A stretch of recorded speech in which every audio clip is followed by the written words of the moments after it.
Bonjour à tous et bienvenue dans cette session de travaux pratiques du service Route 53. Alors, tous les exercices vont se passer dans la console, donc l'objectif bien sûr c'est de se connecter et on se retrouve de l'autre côté tout de suite.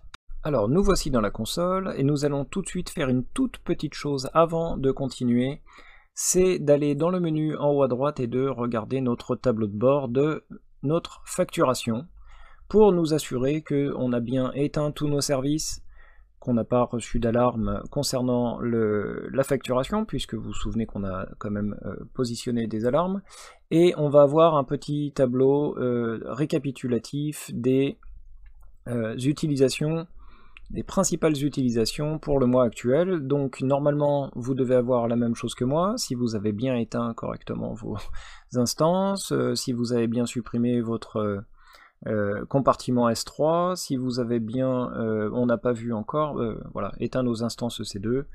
Donc voilà, on est bien à 0 et tout se passe bien. Donc maintenant, ce qu'on va faire, c'est aller dans les services et aller retrouver notre service Route 53. Je vous rappelle qu'il se trouve dans la mise en réseau, en bas à droite. Vous pouvez aussi la voir comme moi dans l'historique. Et cliquez dessus, donc voici la page de présentation du service Route 53.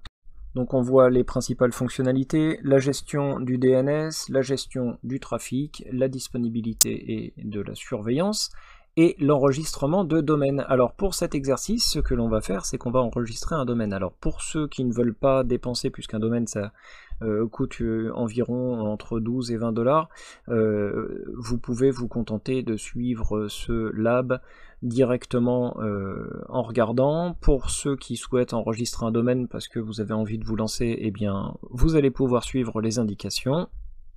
Et pour ce faire, on va commencer en cliquant sur enregistrement de domaine. Ici, donc on n'a pas de domaine à afficher pour l'instant, on va cliquer sur enregistrer un domaine.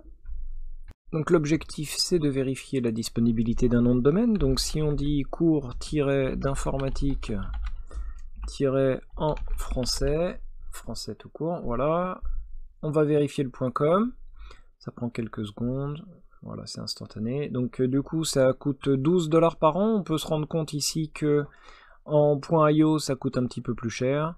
En moyenne, vu que c'est un prix quand même qui est à l'année, puisque votre nom de domaine vous allez devoir le renouveler tous les ans, ça coûte environ 1 $ par mois.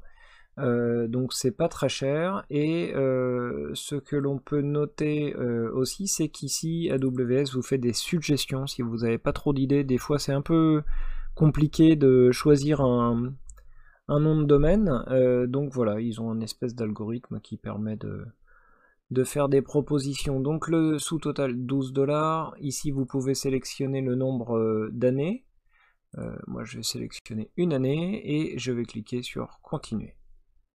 Alors le contact inscrit, ça peut être une société, une association, un organisme public ou une personne.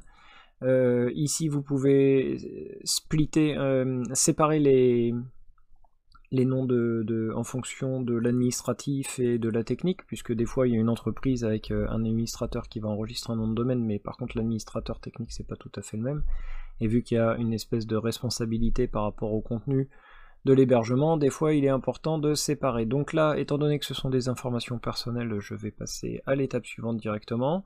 Ceux qui seraient tentés d'en savoir plus peuvent cliquer ici, puisqu'il y a tout un déroulé des spécifications légales.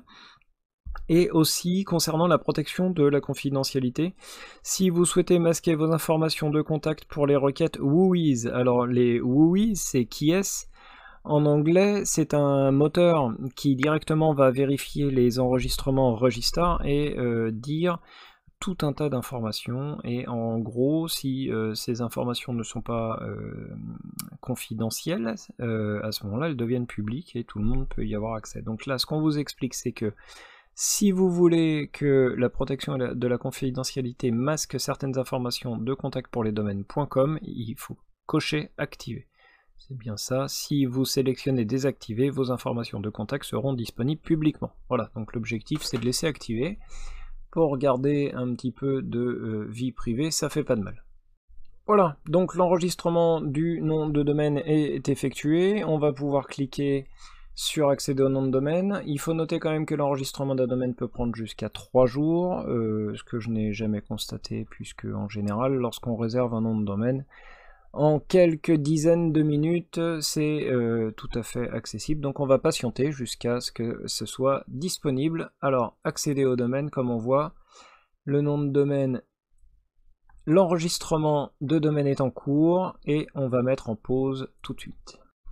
Voilà, un petit quart d'heure est passé, comme je vous l'avais dit, c'est assez rapide, il était 31 quand j'ai cliqué sur le paiement, et là il est 47 et je viens de faire F5 et le domaine est enregistré.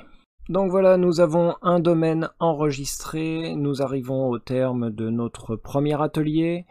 Nous allons passer au second atelier dont l'objectif va être de déployer une infrastructure complète qui va nous permettre de tester l'intégralité, en tout cas le maximum de politiques de routage. Donc on va créer des conditions dans lesquelles on va pouvoir valider que Route 53 fait bien son job.